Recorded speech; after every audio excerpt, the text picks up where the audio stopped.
Salam, Sugeng Rahayu para sedulur lan para sahabat kinasih.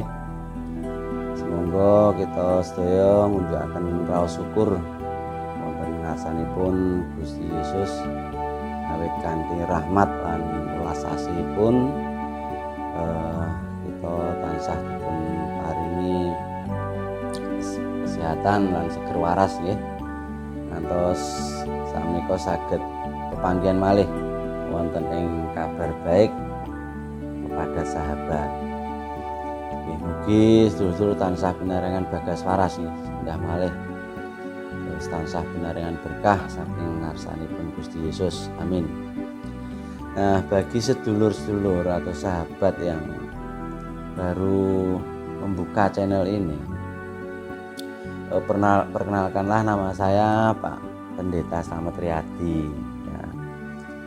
Dulu saya itu berlatar belakang Muslim yang menganut falsafah ajaran Syekh Siti Jenar yang mengajarkan tentang ilmu tasawuf wujudiyah atau tasawuf yang mengandung paham wadat al-wujud di tanah Jawa, yaitu ajaran tentang al-aniyah, yaitu tentang ingsun atau keakuan, yaitu tentang sangkan paran ing dumadi atau manunggaling kawula Gusti kawula. Namun sakmenika kula sampun nderek Gusti Yesus, nderek ajaranipun Gusti Yesus. Lah kagem sederek ingkang dereng ngertos tentang perjalanan hidup saya, itu dapat disimak di video-video saya yang sebelumnya ya, yang saya tuliskan di dalam deskripsi di bawah ini. Nah, pada kesempatan kali ini saya akan menjawab beberapa pertanyaan dari sedulur-sedulur ya, dari sahabat. Nah, jadi video ini adalah penjelasan untuk pertanyaan yang disampaikan oleh beberapa sahabat. Jadi jangan lupa ya untuk ikuti kabar baik pada sahabat, dan jangan lupa untuk di like dan di subscribe gitu ya. Mana tadi pertanyaannya? Ini Salam Pak Pendeta Slamet, bagaimana pendapat Bapak Pendeta Slamet tentang dosa yang tidak mendatangkan maut?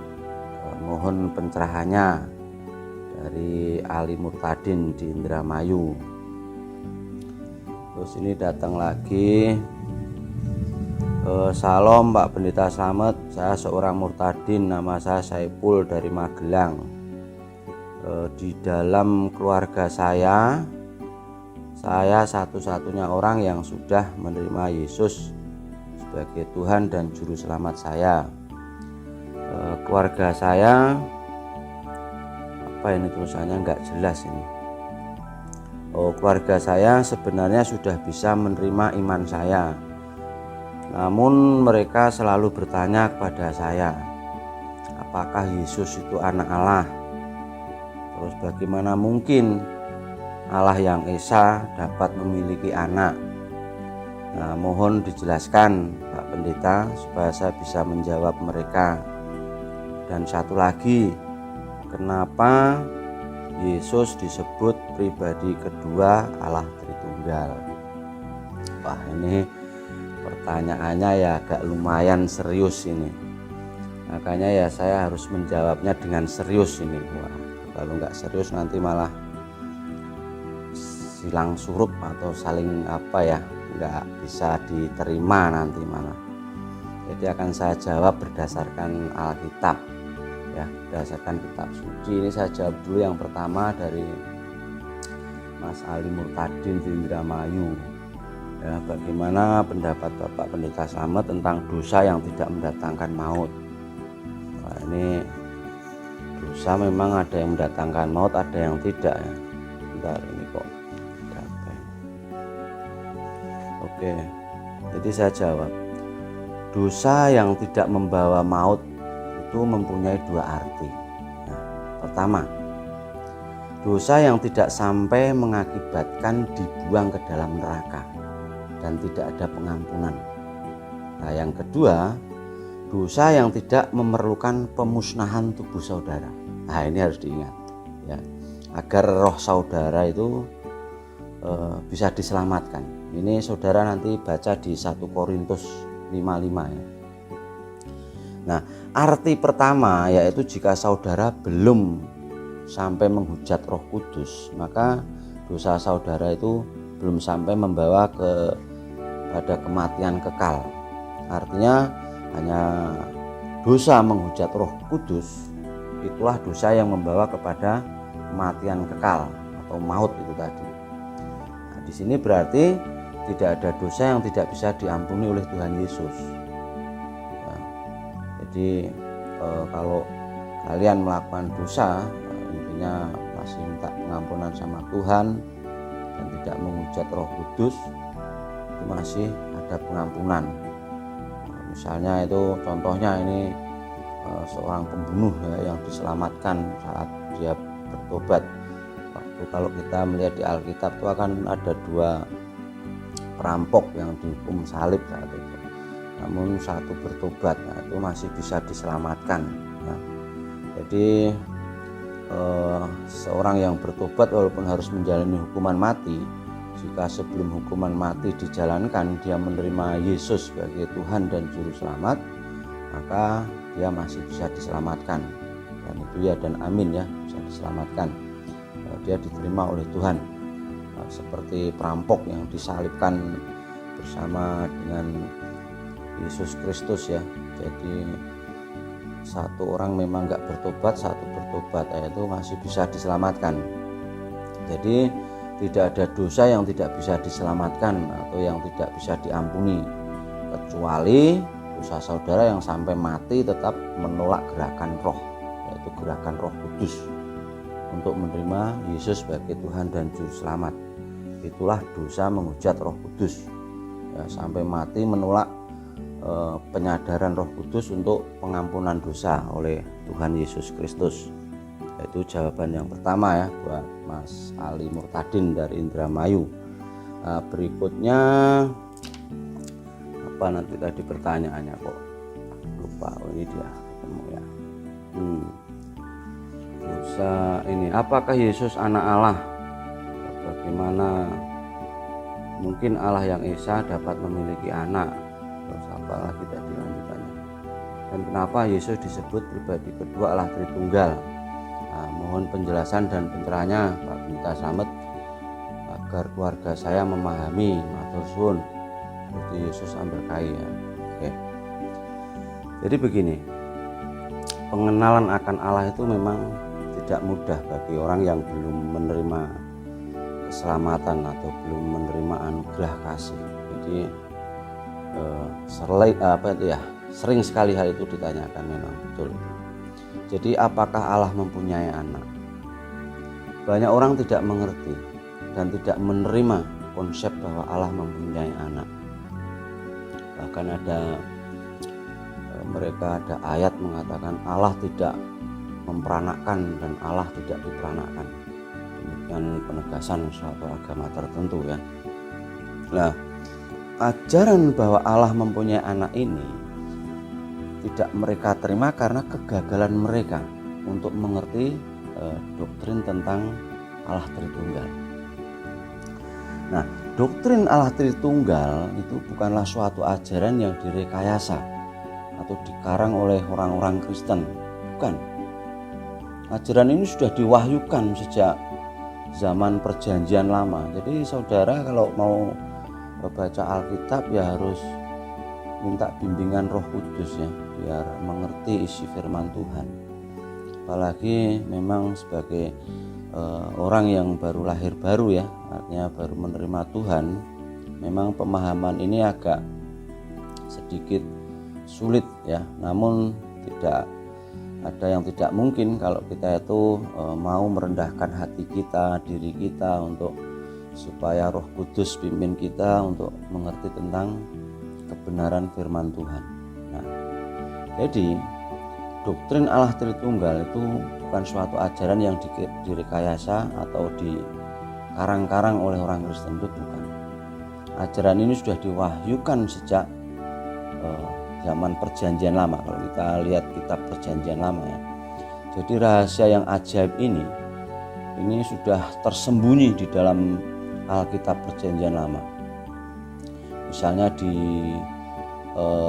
Amsal ya, di Amsal 30 ayat 4. Tahukah kamu nama Dia yang menciptakan alam semesta ini? Tahukah kamu nama anaknya? Jadi parafrasanya begini. Siapakah yang naik ke surga lalu turun? Siapakah yang telah mengumpulkan angin dalam genggamannya? Dan siapakah yang telah membungkus air dengan kain? Siapakah yang telah menetapkan segala ujung bumi? Siapa namanya dan siapa nama anaknya? Engkau tentu tahu. Nah, ini di kitab Yesaya ya, sudah dinyatakan bahwa seorang anak telah lahir untuk kita. Nah, nanti saya bahas untuk khusus Yesaya 96 ini. Nah, di sini kita bisa memahami ya tentang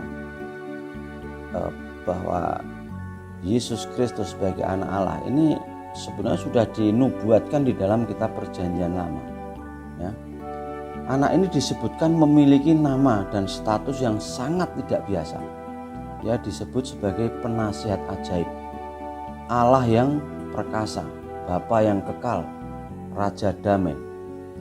Nah, di dalam nas ini istilah Bapa itu menunjuk pada pengertian sebagai sumber yang kekal yang juga dimiliki oleh Yesus Kristus. Jadi Yesus memang Allah, ya anak Allah. Nah, selama di dunia memang ya kalau kita melihat pengertian selama di dunia ini memang Yesus Kristus manusia biasa, tetapi sekaligus memiliki kuasa yang luar biasa, yaitu kuasa Allah sendiri, sehingga ia bisa disebut yang perkasa. Nah, ini harus dipahami dulu. Ayat ini kalau kita baca hanya secara harfiah, tidak minta bimbingan Roh Kudus, memang akan sulit memahami ya. Dan ia juga disebut sebagai Raja Damai. Nah, coba kita bayangkan, bayi manakah atau anak siapakah yang boleh disebut dengan nama-nama sedemikian? Hanya anak Allah ya, hanya anak Allah saja yang layak memiliki sebutan mulia seperti itu. Demikianlah juga kita mendapati doktrin tentang Allah Tritunggal itu semuanya telah tersembunyi, artinya sebenarnya sudah ada di dalam Perjanjian Lama. Maka Yesus berkata, Bapa yang mengutus aku dan Roh Tuhan ada padaku, oleh sebab Ia telah mengurapi aku. Nah, ini saudara bisa baca di mana itu di Lukas 4 ya ayat 18.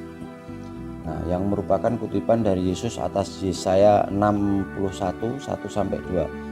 Yaitu nanti saudara bisa buka lagi Alkitab supaya lebih memahami. Nah, kemudian dikonfirmasikannya lagi sebagai nubuat tentang dirinya, yaitu tentang diri Yesus sendiri di Lukas 4 ayat 21. Pada hari ini genaplah nas ini sewaktu kamu mendengarnya. Dengan demikian menyatakan bahwa Perjanjian Lama sudah menyiratkan doktrin tentang Allah Tritunggal ini. Nah, misalnya kita lihat di Perjanjian Lama juga ya, ini di kitab Kejadian ya. Masih ingatkah ketika malaikat ya, kalau kita membaca Alkitab di Perjanjian Lama itu ada malaikat dengan huruf M besar yang menyebut diri sebagai Yehovah. Atau kalau dalam Alkitab Perjanjian maksudnya dalam Alkitab terjemahan bahasa Indonesia itu ditulis dengan huruf besar, Tuhan dengan huruf besar semua. Dan malaikat ini atau malaikat Tuhan ini menerima sembah sujud orang-orang. Jadi malaikat yang juga disebut dengan Yehovah ini ditulis atau diutus ya. Ini diutus oleh Allah pada orang-orang seperti Abraham, sehingga dapat terjadi dialog antara Abraham dan Yehovah itu. Ini bisa dilihat nanti ya, saudara bisa lihat di kitab Kejadian 18. Bahkan di dalam Kejadian 19 juga dicatat bahwa Yehovah atau Tuhan telah menurunkan api belerang ya dari Yehovah Tuhan yang di atas, itu ayat 24. Saudara bisa lihat Dan di sini kita melihat ada dua pribadi ilahi yang berbeda di dalam peristiwa ini. Nah, dengan demikian akan sangat jelas ya, kita dengan jelas melihat bahwa doktrin Tritunggal itu sudah tersembunyi di dalam Perjanjian Lama. Nah, bukan saja demikian, bahkan dalam Kejadian 1 ya, pasal 1 ayat 26, ketika Allah menyebut dirinya dengan kalimat, mari kita menciptakan manusia menurut gambar dan rupa kita. Nah, mengapa Allah tidak memakai kata aku?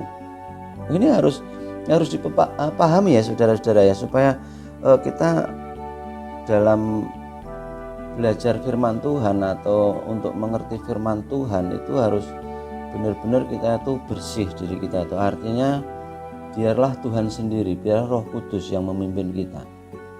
Nah, mengapa Allah tidak memakai kata aku atau saya dalam bentuk tunggal, tetapi memakai kata kita?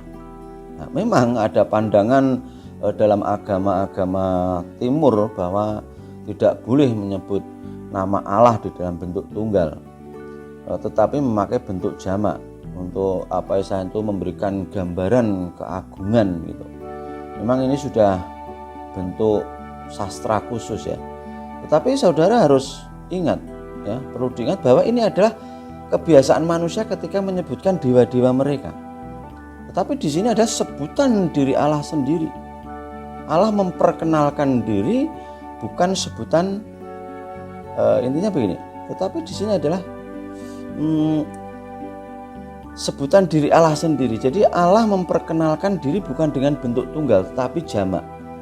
Nah, terlebih lagi dalam Perjanjian Lama itu ditulis dengan bahasa Ibrani yang mempunyai kerumitan tertentu dibandingkan dengan bahasa-bahasa lain. Nah, bahasa Ibrani tidak hanya mengenal bentuk tunggal atau jamak, tetapi juga bentuk ganda.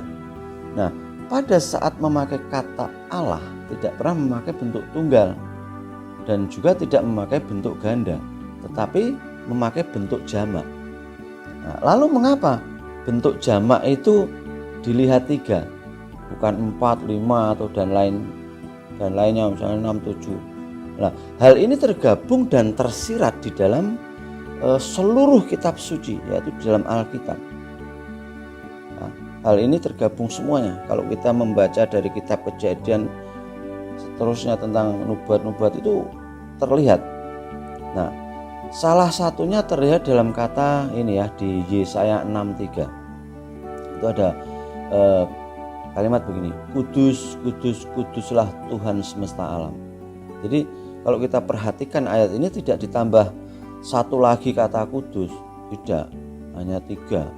Nah, sebab Allah Tritunggal hanya ada Bapa, Putra dan Roh Kudus, tidak ada tambahan lainnya lagi.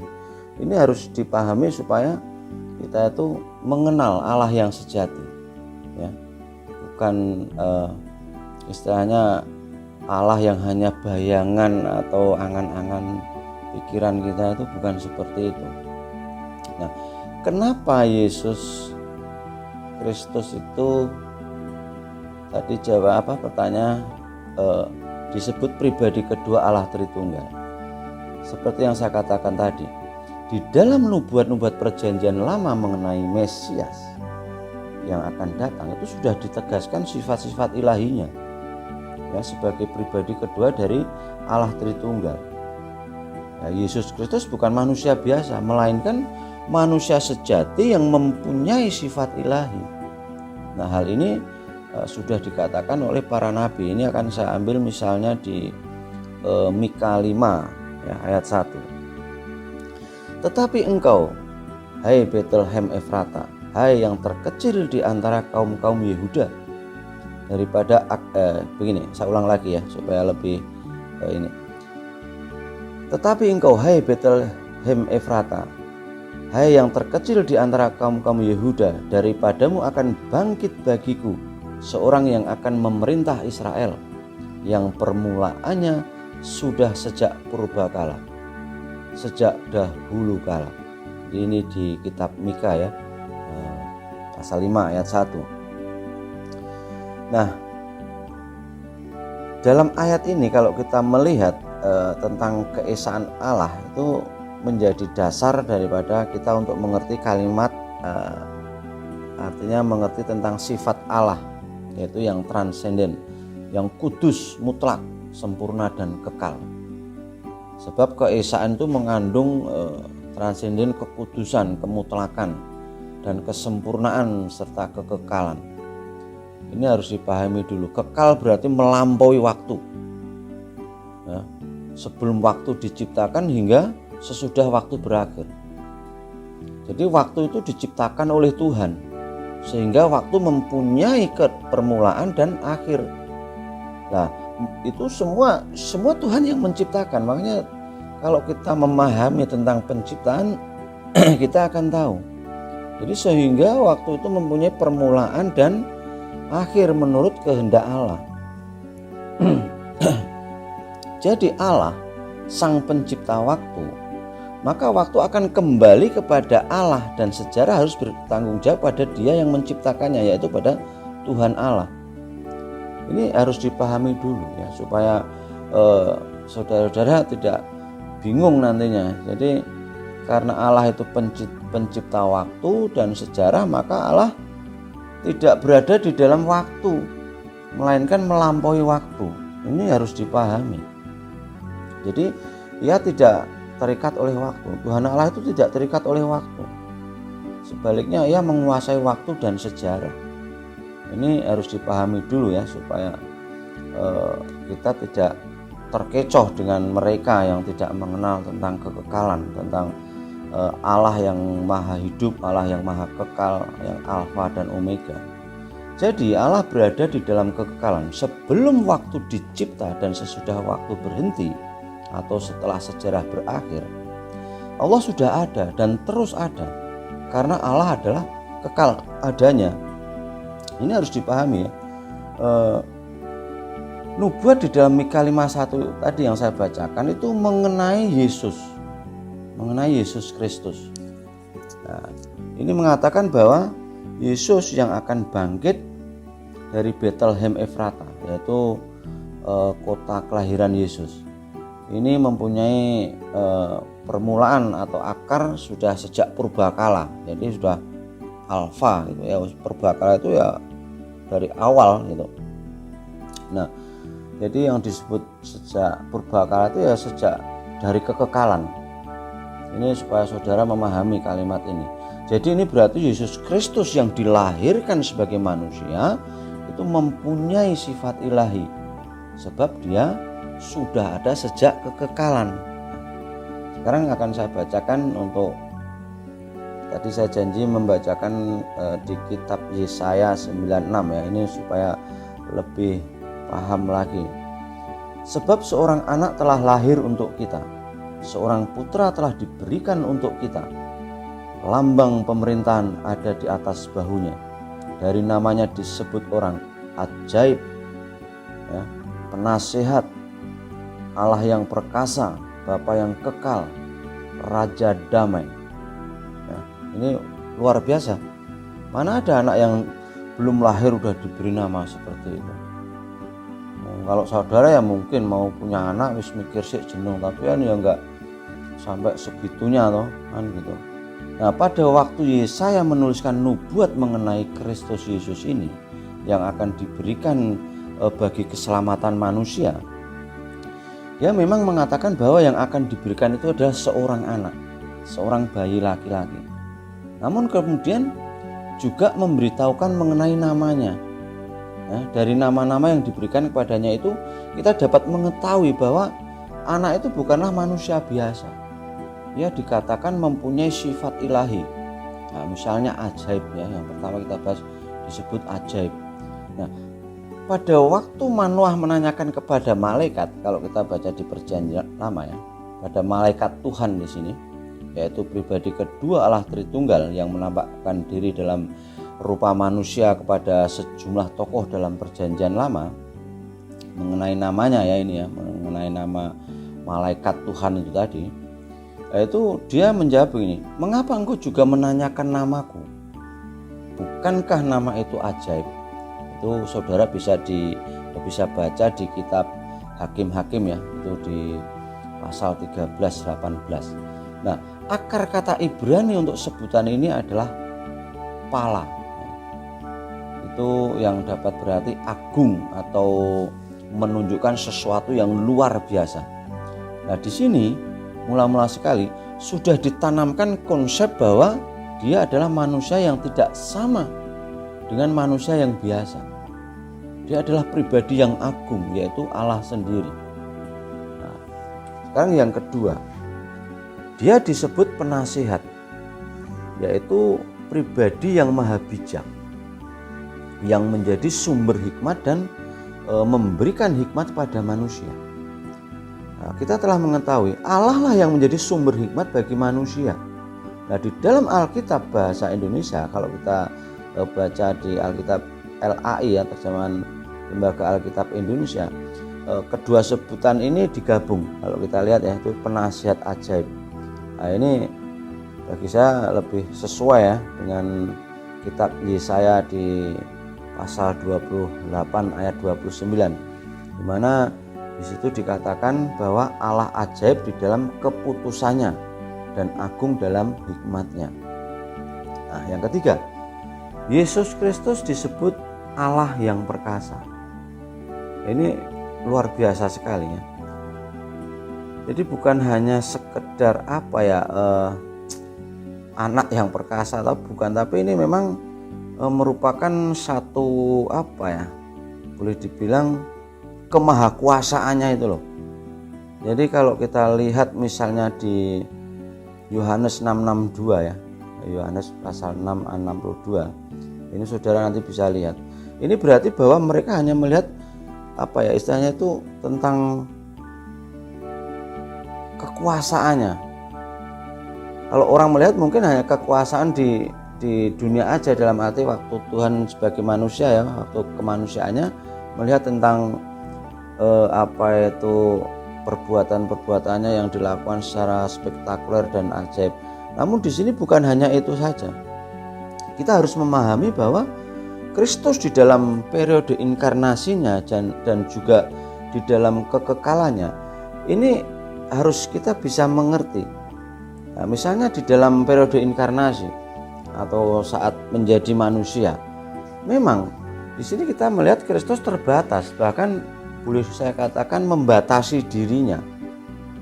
Nah, bukan saja di dalam kemanusiaannya, tetapi juga di dalam perkataannya atau bahasanya, bahkan kemauannya dan pengetahuannya. Inilah paradoks sebenarnya, paradoks yang seringkali dianggap kontradiksi dan menimbulkan salah pengertian ya.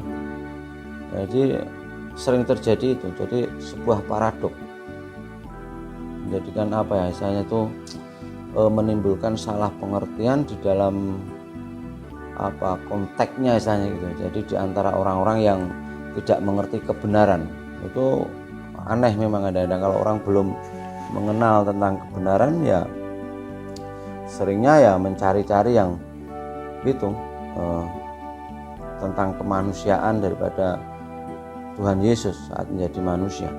Nah, memang Yesus memang terbatas pada waktu periode inkarnasi, pada waktu menjadi manusia. Tetapi dari asalnya sejak kekekalan sampai kekekalan, dia memiliki kemahakuasaan dan kemuliaan yang setara dengan Bapa. Ini kalau kita belajar Alkitab, belajar firman Tuhan, tidak dibimbing oleh Roh Kudus, kadang-kadang nalar kita atau pikiran kita ya mencari-cari sendiri, ya itu akhirnya yang akan membuat kita bingung gitu. Nah, yang keempat, kenapa Yesus Kristus juga disebut Bapa yang kekal atau Bapa yang kekal, atau istilahnya itu Bapa kekekalan. Nah, ini bukan berarti bahwa dia adalah pribadi pertama, yakni pribadi Allah Bapa, bukan seperti itu. Meskipun di sini dan hanya di ayat ini saja saya melihat di dalam Alkitab ya, Yesus Kristus disebut Bapa, tetapi seluruh Alkitab jelas mengajarkan bahwa Yesus Kristus yang diutus Bapa tidak identik dengan Bapa. Ya, sebutan Bapa kekekalan itu menunjukkan bahwa dia adalah sumber dari segala sesuatu. Nah, istilah Bapa di sini jangan dimengerti dengan konsep manusia.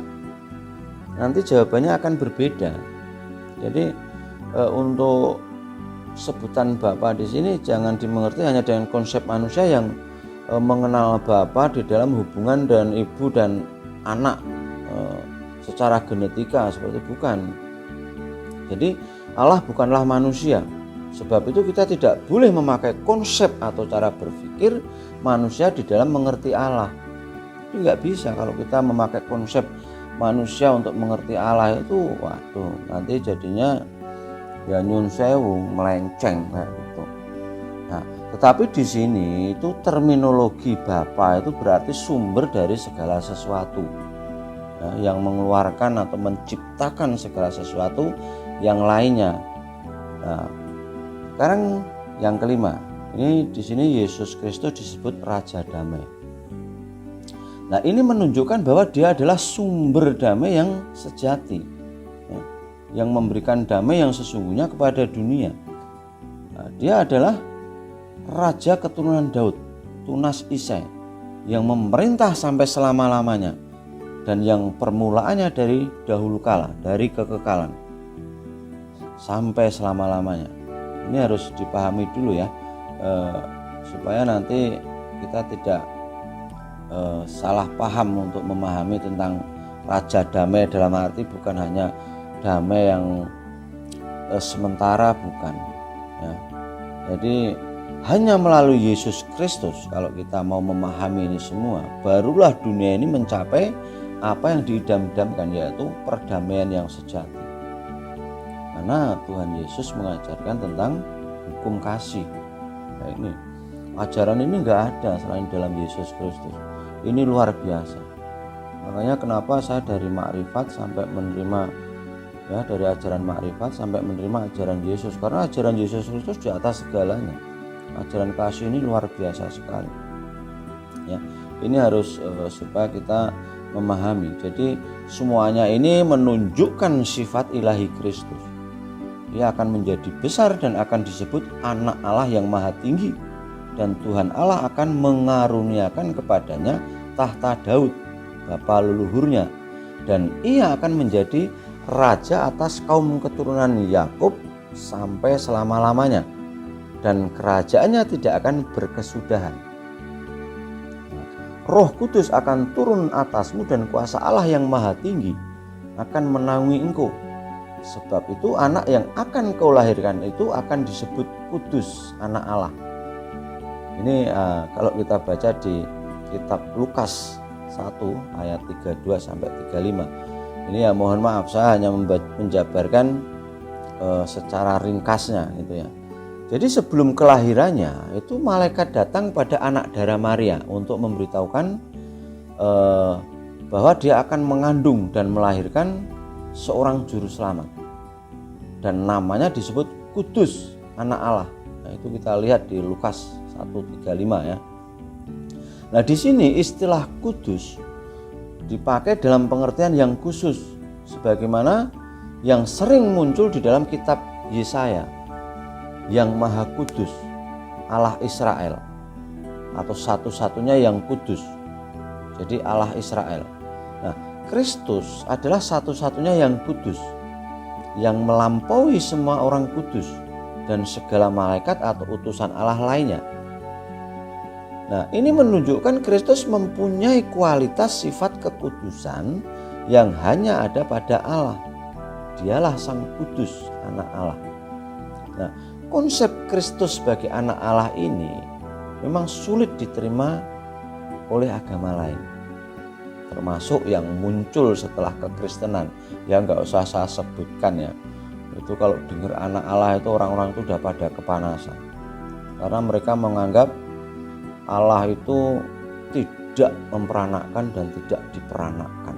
Nah itu, jadi ada apa ya, yang menganggap keempat Injil itu yang mencatat Kristus adalah anak Allah itu sebagai penyelewengan, seperti itu, mengatakan Injil palsu dan lain sebagainya. Itu bagi saya tak ketawain. Mereka itu nggak mengenal rohani, nggak mengenal Tuhan yang sejati. Allah yang ada istilahnya itu relasi dalam arti hubungan dengan ciptaannya. Mereka kan hanya menganggap Allah itu zat dan berangan-angan tok, nggak jelas Allahnya itu seperti apa, bagaimana. Dia hanya bisa menyimpulkan di dalam otaknya itu Allah itu ya tunggal tok til. Wah, itu susah, wong Allah kok iso dirumuskan dalam otaknya tunggal tok til. Itu berarti Allahnya lebih kecil dari otaknya toh. Ini istilahnya kayak gitu. Makanya dari buahnya aja udah kelihatan sebenarnya ya. Jadi konsep Allah memperanakkan Kristus dan Kristus adalah anak Allah itu sebenarnya sudah muncul sejak Perjanjian Lama, dan bukannya muncul di keempat Injil, bukan. Jadi di sini akan saya lihatkan di Mazmur ya, 2 ayat yang penting yang mencatat hal ini. Antara lain di Mazmur 2 ayat 7. Aku mau menceritakan tentang ketetapan Tuhan. Ia berkata kepadaku, anakku engkau telah kuperanakkan pada hari ini. Nah, di dalam kitab Mazmur banyak tertulis nubuat yang khusus berfokus pada Kristus. Ini kalau kita membaca Mazmur dengan sungguh-sungguh, dengan minta hikmat Tuhan dan Roh Kudus pimpin, itu banyak sekali nubuat tentang mesianik, tentang Yesus Kristus, tentang Sang Mesias. Nah, misalnya di Mazmur 2, 8, 16, terus 21, 22, 40, masih banyak lagi lah, lain banyak itu banyak. Nah, di dalam Mazmur 27 ini konsep anak itu harus dipahami dengan sungguh-sungguh, yaitu bahwa Yesus Kristus adalah yang diperanakkan oleh Allah, pertama kali diwahyukan oleh Bapa sendiri. Di sini dikatakan bahwa di dalam kekekalan dikatakan oleh Bapa, engkau anakku, engkau telah kuperanakkan pada hari ini. Nah, dia adalah anak Allah yang tunggal, yang berbeda dengan kita yang disebut anak-anak Allah. Nah, memang orang-orang yang sudah terima Tuhan, orang-orang Kristen sering disebut anak-anak Allah, tapi di sini konsepnya berbeda ya. Nah, apa artinya engkau telah kuperanakkan atau kulahirkan pada hari ini? Ini juga harus dipahami. Kapankah yang dimaksud dengan hari ini di sini? Jadi di dalam bahasa Inggris misalnya itu ada tense yang menunjukkan terus menerus demikian, jadi terus menerus demikian. Jadi maksudnya yang menunjukkan yang dari sedia kala demikian, sekarang demikian, dan selamanya demikian. Seperti itu kurang lebih artinya. Jadi sebutan anak Allah yang tunggal bagi Yesus itu mengindikasikan bahwa dia satu-satunya yang dilahirkan, bukan diciptakan. Ini harus dipahami dulu ya. Jadi dialah satu-satunya yang berada di dalam sejarah tanpa melalui penciptaan. Nah, sebutan anak Allah yang tunggal ini juga membedakan Yesus Kristus dari Roh Kudus. Nah, meskipun Roh Kudus juga bukan ciptaan, namun Roh Kudus adalah begini. Jadi walaupun Roh Kudus itu juga bukan ciptaan, Roh Kudus adalah Allah juga. Jadi karena Roh Kudus bukan dilahirkan melainkan keluar.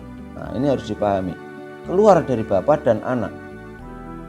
Maka kelahiran Kristus dalam kekekalan merupakan suatu keunikan mutlak yang hanya ada pada Yesus Kristus, pribadi kedua. Nah, doktrin tentang Yesus Kristus sebagai anak Allah telah terbukti dalam peristiwa sejarah yang paling agung, yaitu kebangkitannya.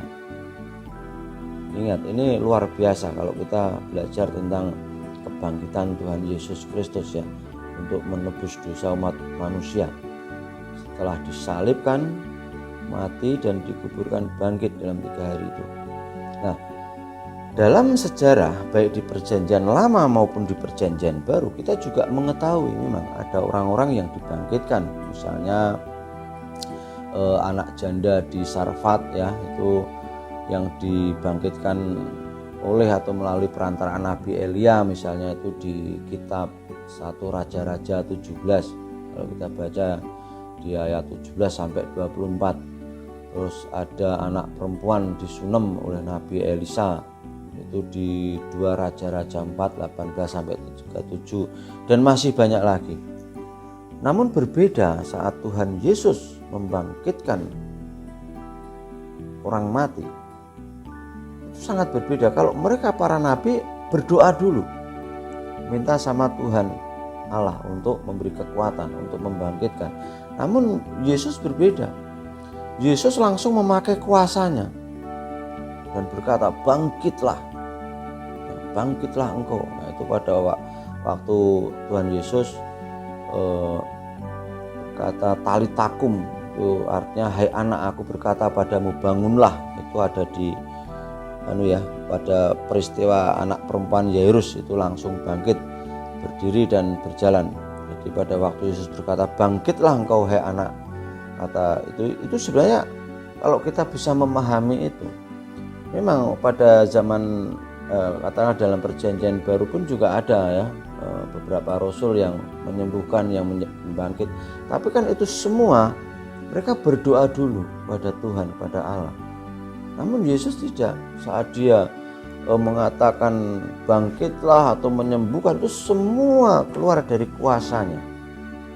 Bukan seperti tidak seperti nabi-nabi seperti itu. Nah, kalau kita memahami sampai di sini, maka kita akan tahu.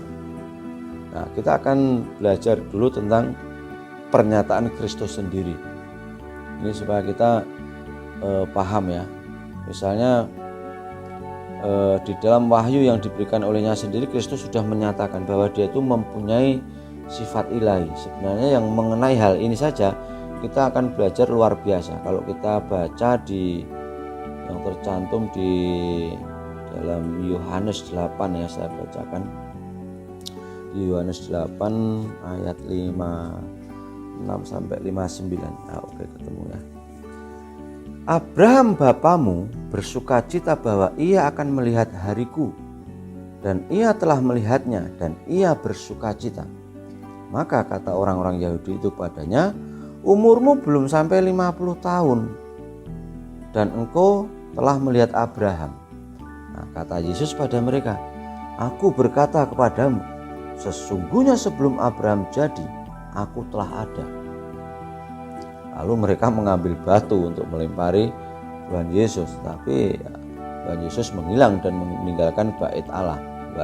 Nanti saudara bisa baca sendiri ya di Yohanes 8 56 sampai 59. Nah, dalam perikop ini terjadi suatu diskusi kristologis yang sangat penting antara Kristus yang berinkarnasi menjadi manusia dan mereka yang menganggap diri mengenal Alkitab.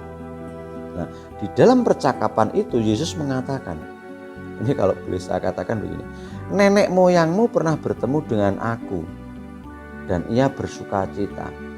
Jadi sama halnya jika misalnya nih saya ini ngomong, saya pernah duduk bareng dengan Bung Karno, padahal saat itu saya belum lahir.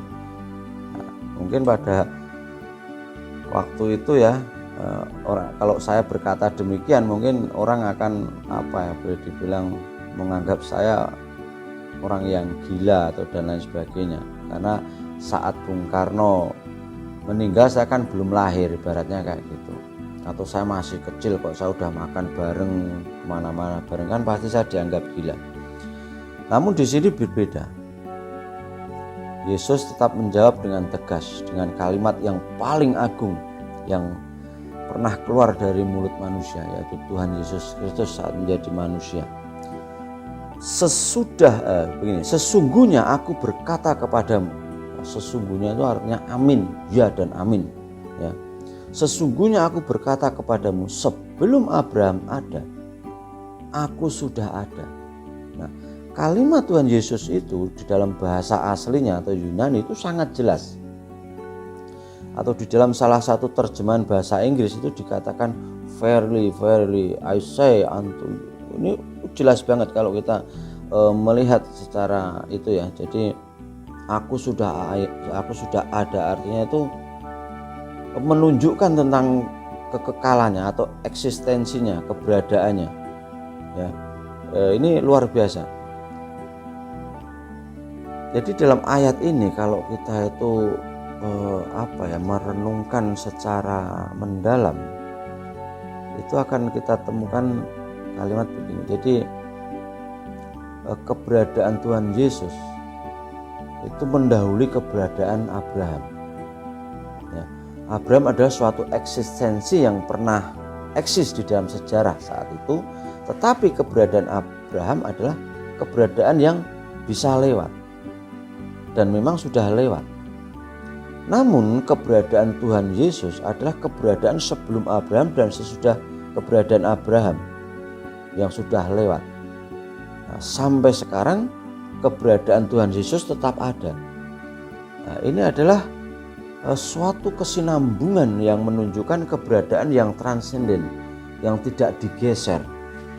Memang untuk memahami ayat ini harus hati-hati ya. Jadi Tuhan Yesus itu melampaui daripada waktu atau melampaui proses waktu. Ini adalah suatu ausia ya, kalau bisa katakan sebagai suatu ausia yang hanya ada pada Allah. Apa artinya ucapan Yesus ini? Kalau kita memahami dengan betul, itu Tuhan Yesus menegaskan, aku adalah Allah. Sudahkah kamu semua mengerti dengan jelas bahwa aku adalah Allah? Namun karena mereka orang-orang Yahudi ini tidak bisa mengasosiasikan Allah dan inkarnasi atau nuzulnya sang firman menjadi manusia, maka mereka tidak bisa mengerti bahwa Tuhan Yesus yang mengucapkan kalimat itu adalah Allah yang sedang menyingkapkan dirinya secara progresif seperti itu sebagai pribadi kedua daripada Tritunggal dan hadir dalam tubuh manusia untuk menggenapi janji penebusannya bagi mereka, juga bagi kita. Nah, akibatnya mereka dalam dialog itu orang-orang Yahudi itu menganggap dan memandang pengakuan keilahian Yesus ini sebagai penghujatan, dan mereka berusaha melempar batu. Nah, selain itu, kalau kita melihat tentang konsep I am atau aku, ini hanya ada pada diri Allah dan tidak mungkin ada di luar diri Allah. Jadi hanya Allah yang pernah memperkenalkan dirinya dengan sebutan aku adalah aku. Nah, itu kalau dalam bahasa Ibrani itu saya pernah belajar sedikit, itu artinya begini, Eheye Aser Eheye. Jadi I am that I am. Itu kalau kita baca di kitab Keluaran 3 ayat 14. Jadi maksudnya aku adalah yang berada pada diriku sendiri dan aku adalah yang ada dari kekal sampai kekal. Nah, ini harus kita pahami supaya kita itu enggak saya enggak bingung tentang ketuhanan, tentang keilahian atau tentang sesembahan yang kita sembah, supaya kita mengenal bahwa Allah yang sejati itu Allah yang memperkenalkan dirinya kepada umat manusia, pada umatnya. Karena kalau tanpa pengenalan diri Allah kepada kita nggak akan pernah mengerti siapa itu Allah. Jadi pada waktu Tuhan Yesus berbicara kepada orang-orang Saduki yang saat itu yang tidak percaya akan kebangkitan orang mati. Kalau kita baca di Alkitab pasti tahu ya apa yang saya katakan ini. Jadi dia berkata, Allah adalah Allah Abraham, Allah Ishak dan Allah Yakub. Nah, ini kalau kita lihat di Matius ya. Jadi saya ulang lagi ya. Allah adalah Allah Abraham, Allah Ishak dan Allah Yakub. Allah bukanlah Allah orang mati. Allah adalah Allah orang hidup. Yaitu di Matius 22 ya. Ayat 23 sampai 32. Saudara bisa lihat lagi nanti. Nah, ini berarti ketiga nenek moyang mereka akan menerima kuasa kebangkitan dan hidup di hadapan Allah. Sehingga Allah disebut Allah orang hidup. Ini sejajar dengan perkataan Tuhan Yesus mengenai dirinya sendiri. Aku adalah ada. Nah, ini menunjukkan ausia, esensi atau sifat dasar Allah itu sendiri. Nah, semua ungkapan Yesus mengenai dirinya itu dianggap melawan pikiran manusia. Itu dianggap melawan pikiran manusia atau disebut anti rasio atau tidak logis seperti itu. Itu bertentangan dengan segala epistemologis manusia. Jadi apa itu disebut dalam bahasanya itu, katakanlah sangat bertentangan dengan pemikiran manusia seperti itu. Maka para pendengarnya atau para waktu Tuhan berbicara seperti itu mereka hendak melempari Tuhan Yesus dengan batu. Mereka tidak sadar bahwa pada waktu pengungkapan Tuhan Yesus saat itu sangat penting sebenarnya. Jadi dikatakan begini. Jadi mereka tidak sadar bahwa pada waktu itu mereka sedang menolak suatu pengumuman yang paling penting dan paling agung di sepanjang sejarah manusia. Pengungkapan waktu Tuhan mengatakan seperti itu. Nah, selanjutnya kita akan melihat Yesus menyatakan bahwa dia adalah yang disebut oleh orang Yahudi sebagai Tuhan atau Yahweh, Yehovah. Di dalam Alkitab Indonesia terjemahan baru, semua sebutan Yehovah atau Yahweh, Yahweh itu diganti atau diterjemahkan dengan tulisan Tuhan dengan huruf besar semua. Demikian pula dengan terjemahan Inggris misalnya itu diganti dengan Lord, Lord, huruf besar. Nah, Yahweh adalah nama di mana Allah menyatakan diri. Aku adalah Yahweh. Yahweh adalah Allah yang mengadakan perjanjian atau covenant yang kekal dengan manusia. Nah, dia adalah Allah yang kekal, yang tidak mau memungkiri janjinya sendiri. Karena dia setia sampai selama-lamanya. Nah, orang Israel demikian menghormati dan mengagungkan Allah, sehingga setiap kali mereka bertemu dan mengagungkan Allah, ya, setiap bertemu dengan sebutan atau nama Yahweh, mereka tidak berani menyebut Yahweh atau Yehovah, dan mereka langsung mengganti sebutan itu dengan Adonai atau Tuhan. Nah, Alkitab adalah satu-satunya bukti yang ditulis dengan sedemikian teliti, ketat dan serius. Beda dengan kitab yang lain yang katanya turun dari langit, tapi kalau dibaca kocar-kacir, nggak jelas arahnya seperti itu. Namun Alkitab beda. Penulis Alkitab itu menuliskan setiap titik, huruf dan kata dengan mengukurnya satu persatu di atas kulit hewan saat itu. Ya. Nah, setelah mereka selesai, mereka menuliskan atau mengukirnya. Terus mereka memeriksa kembali apakah ada kesulitan atau apakah ada kesalahan atau tidak dan lain sebagainya. Apabila ada kesalahan, sekalipun hanya satu titik harus diperbaiki, begitu dan seterusnya. Nah, selanjutnya saya akan membahas satu ayat lagi. Ini di dalam Lukas 20 yang 41 sampai 44. Nah, kita membaca perkataan Tuhan Yesus yang menyatakan bahwa dirinya adalah Allah. Akan saya bacakan ya. Tetapi Yesus berkata kepada mereka, bagaimana orang dapat mengatakan bahwa Mesias adalah anak Daud? Sebab Daud sendiri berkata dalam kitab Mazmur, Tuhan telah berfirman kepada Tuanku, duduklah di sebelah kananku, sampai kubuat musuh-musuhmu menjadi tumpuan kakimu. Jadi Daud menyebut dia tuannya, bagaimana mungkin ia anaknya pula? Nah, ini coba saudara bisa bandingkan ya di Mazmur 110 ayat 1. Itu juga ada di situ. Nah, Yesus menantang orang-orang Yahudi. Mengapa Mesias disebut anak Daud? Apakah karena dia adalah keturunan Daud? Namun kalau dia keturunan Daud, mengapa Daud menyebut dia tuanku? Kepada siapa pulakah dikatakan Allah di sini? Jadi kepada siapakah pula dikatakan Allah? Duduklah di sebelah kananku. Nah, ini kalau kita renungkan dengan dalam-dalam, kita akan tahu. Ya. Jadi sebutan Tuhan di dalam ayat 44 di atas itu sebenarnya adalah Tuhan di dalam kepercayaan Daud. Jadi dalam perkataan Tuhan telah berfirman kepada Tuhan dari Daud, kita bertanya, siapakah Tuhan Daud? Karena Daud adalah raja yang berkuasa atas seluruh bangsa Israel pada saat itu. Maka siapakah Tuhan dari sang raja itu? jelas Tuanku di sini sebenarnya adalah Tuhan Yesus. Jadi pribadi kedua dari Allah Tritunggal yang kepadanya pribadi pertama berkata, duduklah di sebelah kananku. Nah, hal ini menjadi lebih jelas jika kita bandingkan dengan apa yang tertulis di dalam surat Filipi 2 ya, pasal 2 ayat 9 sampai 11. Nah, tak cari. Oke.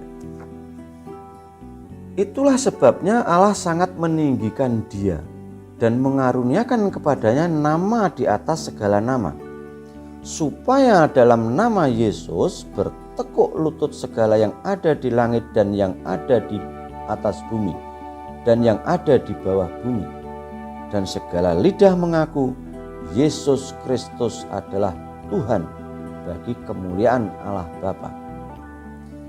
Nah, setelah Yesus Kristus naik ke surga, dia duduk di sebelah kanan Allah Bapa. Dan di sana kelak dia menerima sembah sujud dari segala ciptaan, dan semua lidah akan mengaku dan memanggil dia Tuhan. Di dalam seluruh Alkitab, kalau kita melihat di dalam kekekalan, khususnya setelah kebangkitan Kristus, hanya kepada satu pribadi saja Bapa mengatakan, duduklah di sebelah kananku. Nah, sebutan ini hanya ditujukan pada Yesus Kristus. Inilah yang mendasari kita orang-orang beriman, orang-orang yang sudah menerima keselamatan, itu akan selalu mengucapkan Yesus Kristus duduk di sebelah kanan Allah, Bapa yang Maha Kuasa. Nah, hanya mengenai satu nama, yaitu Yesus Kristus, pribadi kedua Allah Tritunggal, dikatakan duduk di sebelah kanan Allah. Dialah yang disebut Tuhanku atau Tuanku oleh Daud tadi ya. Dialah Yesus Kristus, Mesias, yang kepadanya kelak seluruh ciptaan akan bersembah sujud dan menyebutnya Tuhan. Dialah Allah. Jadi Yesus Kristus ada Allah, pribadi kedua di dalam Allah Tritunggal. Oke, saya akan ambil satu ayat lagi di Yohanes 1 ya, Yohanes 1 ayat 1 sampai 3. Biar saudaraku nanti bisa menjelaskan pada keluarganya supaya tidak istilahnya bimbang lagi, dan saya berdoa dan berharap sebagaimana firman Tuhan mengatakan, satu orang bertobat maka seluruh keluarga dan seluruh isi rumahnya akan bertobat. Haleluya, amin. Oke, saya bacakan di Injil Yohanes 1 sampai 3. Ini tentang kristologi dalam Injil Yohanes ini harus dipahami supaya kita mengenal siapa itu Yesus Kristus ya. Pada mulanya adalah firman. Firman itu bersama-sama dengan Allah, dan firman itu adalah Allah. Ia pada mulanya bersama-sama dengan Allah. Segala sesuatu dijadikan oleh Dia, dan tanpa Dia tidak ada sesuatu pun yang telah jadi dari segala apa yang telah dijadikan. Nah, kalau kita lihat dengan teliti, Injil Yohanes ini dimulai dengan ayat-ayat kristologi yang paling penting di dalam seluruh Alkitab. Ayat yang demikian singkat ini mengandung arti yang demikian mendalam dan mulia. Jadi pada mulanya adalah firman. Firman itu bersama-sama dengan Allah, dan firman itu adalah Allah. Nah, kata pada mulanya di sini kalau kita pahami, ini bukan berarti permulaan dari waktu ya, bukan permulaan penciptaan, namun melainkan permulaan yang melampaui waktu dan penciptaan, yaitu permulaan di dalam kekekalan. Nah, mengapa demikian? Karena karya penciptaan itu baru disebutkan di dalam ayat kedua kalau kita perhatikan. Maka Allah lah yang menjadi permulaan yang melampaui waktu, tempat, serta segala sesuatu yang diciptakannya. Jadi kata pada mulanya ini menunjukkan kepada permulaan dalam kekekalan. Nah, kita tadi telah membahas mengenai Yesus Kristus diperanakkan atau dilahirkan di dalam kekekalan oleh Allah Bapa, yaitu pribadi kedua lahir dari pribadi pertama melalui kelahiran. Ini tadi sudah kita bahas ya, jadi saudaraku pasti sudah memahami. Nanti bisa diulang lagi ini video ini supaya lebih paham ya, kalau saudara sudah terima. Nah, ini pemahaman itu tadi artinya begini, keberadaan pribadi pertama itu lebih dulu ada daripada keberadaan pribadi kedua, Yesus Kristus. Ini bukan berarti apa ya namanya, jadi Yesus Kristus itu sudah ada dari kekal bersama-sama Allah Bapa. Dan pada waktu dia dilahirkan ada sebagaimana firman keluar. Artinya tentang pribadi pertama dan kedua ini di dalam kekekalan, awalnya ya di dalam kekekalan sama-sama seperti itu. Nah, dari sini kita bisa mengerti firman itu bersama-sama dengan Allah, berarti melampaui batas tempat. Ketika Allah berfirman, Allah bertindak sebagai yang berkata-kata atau yang berfirman. Jadi Allah menyatakan dirinya melalui firman yang dikeluarkannya, dan firman yang keluar menjadi buah wahyu Allah, sehingga yang mendengar firman menerima wahyu Allah. Nah, firman itu dikeluarkan dengan perantaraan kuasa Roh Kudus. Ya, seperti misalnya saya berkata-kata melalui nafas, seperti itu. Nah, Alkitab berkata bahwa Roh Kudus adalah pewahyu firman-Nya dalam bentuk kata-kata. Jadi segala sesuatu dijadikan oleh Dia, dan tanpa Dia tidak ada satupun yang telah jadi dari segala yang telah dijadikan. Ya, di ayat 3 itu. Nah, pekerjaan kedua dari pribadi kedua yang ditetapkan oleh pribadi pertama ialah menciptakan dunia dan segala sesuatu. Oleh Dia dunia dan segala sesuatu diciptakan. Nah, ini bandingkan dengan Kolose ya, di Kolose pasal 1 ayat 16. Karena di dalam Dialah telah diciptakan segala sesuatu. Nah, segala sesuatu diciptakan oleh Dia dan untuk Dia. Ini kalau kita lihat di 1 Kolose 16 seperti itu. Nah, di sini lebih jelas, segala sesuatu bukan saja diciptakan melalui dan oleh Dia, tetapi juga bagi Dia. Jadi segala sesuatu diciptakan oleh Kristus. Ini berarti pribadi kedua mengerjakan pekerjaan pribadi pertama dan mengerjakannya bersama-sama. Jadi kedua pribadi bukan saja mempunyai esensi atau ausia ilahi yang sama, tetapi juga mempunyai pekerjaan yang sama. Nah, siapakah yang dapat menciptakan kecuali Allah sendiri? Hanya Allah lah yang dapat menciptakan. Jadi kalau di sini dikatakan firman itu, yaitu Kristus, menciptakan segala sesuatu, berarti Kristus adalah pencipta dan bahwa Kristus adalah Allah. Nah, seperti di dalam Yohanes 1 ayat 1 tadi. Nah, dikatakan Yesus Kristus adalah Allah, dan ini dipertegas oleh Yohanes di 1:3 dan di Kolose 1:16.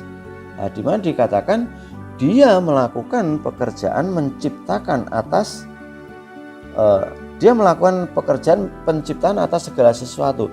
Tetapi mengapa Yohanes 1:3 ya, Yohanes 1 ayat 3 itu menuliskan hal ini dengan kata-kata yang seolah-olah berlebihan.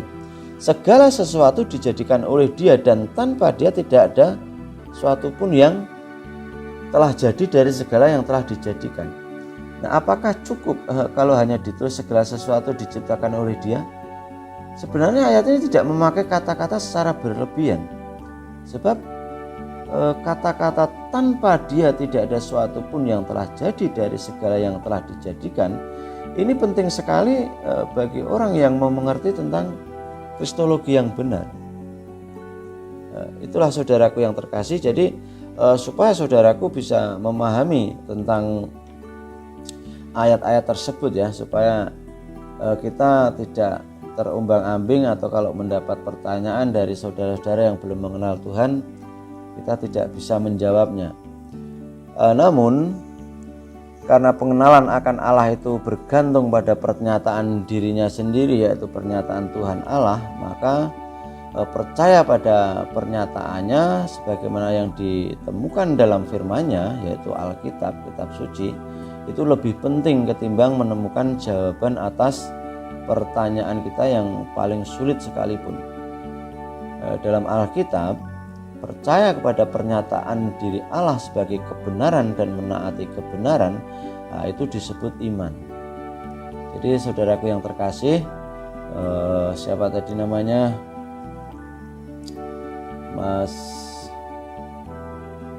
Saiful ya, semoga Mas Saiful sudah memahami tentang pertanyaan ini tadi ya, Mas Saiful dari Magelang. Dan intinya di sini akan saya katakan bahwa kita akan meninggal dengan banyak pertanyaan. Ya, suatu ketika semua orang akan meninggal dengan banyak pertanyaan yang sulit, yang tidak terjawab. Namun kita tidak boleh mati tanpa merespon secara pribadi tentang janji keselamatan Allah melalui anaknya, yaitu Yesus Kristus, Tuhan dan Juru Selamat. Sebelum Yesus datang ke dalam dunia ini dalam wujud manusia, dia bersama-sama dengan Allah Bapa.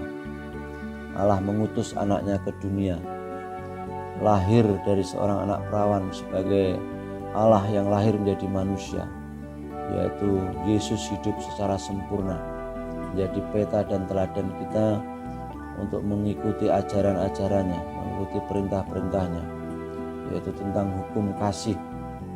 Di dunia ini tidak ada ajaran yang sempurna, yang dahsyat tentang ajaran kasih kecuali dari Tuhan Yesus Kristus.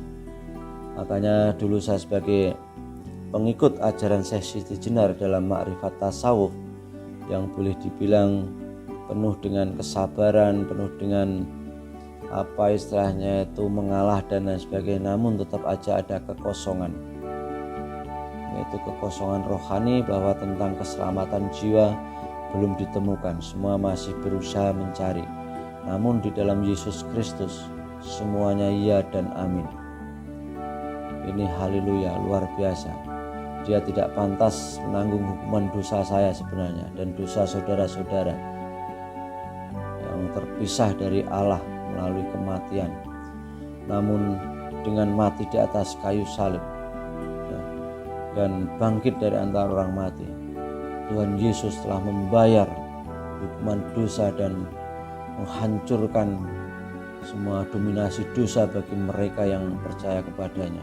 Haleluya, haleluya. Ini luar biasa sekali saudaraku. Jadi Allah memanggil orang-orang berdosa untuk bertobat, supaya mereka beriman kepada Yesus Kristus, Tuhan dan Juru Selamat.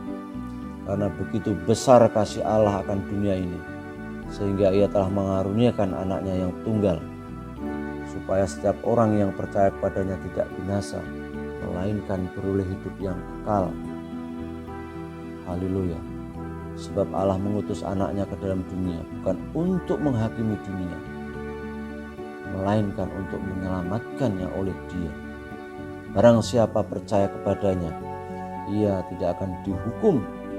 Barang siapa tidak percaya, ia telah berada di bawah hukuman, sebab ia percaya dalam nama anak tunggal Allah. Ya, saya ulang lagi. Barang siapa percaya kepadanya, ia tidak akan dihukum. Barang siapa tidak percaya, ia telah berada di bawah hukuman, sebab ia tidak percaya dalam nama anak tunggal Bapa. Haleluya. Percayalah saudaraku. Ayolah yang belum bertobat segera bertobat. Percayalah pada anak Allah hari ini. Percayalah pada Yesus Kristus untuk menyelamatkan saudara dari hukuman dan kuasa dosa, supaya saudara bisa hidup kekal di surga.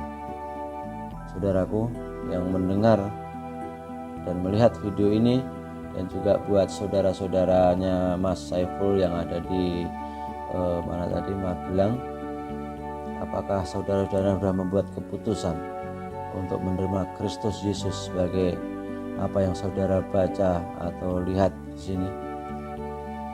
Ya, jika demikian, klik tombol saya. Ya, saya telah menerima Kristus pada hari ini. Di bawah ini katakan seperti itu. Terimalah Yesus Kristus sebagai Tuhan dan Juru Selamat saudara. Demikian saudaraku yang terkasih, sebenarnya masih ada beberapa pertanyaan ya yang akan saya jawab, namun karena waktu. Saya berjanji untuk akan saya jawab di episode berikutnya. Jadi jangan lupa tetap ikuti acara saya di Kabar Baik kepada Sahabat. Terima kasih buat semuanya yang sudah hadir. Kiranya sukacita dan damai sejahtera dari Tuhan Yesus Kristus menyertai kita semua. Tuhan memberkati. Amin. Shalom, shalom semuanya. Amin.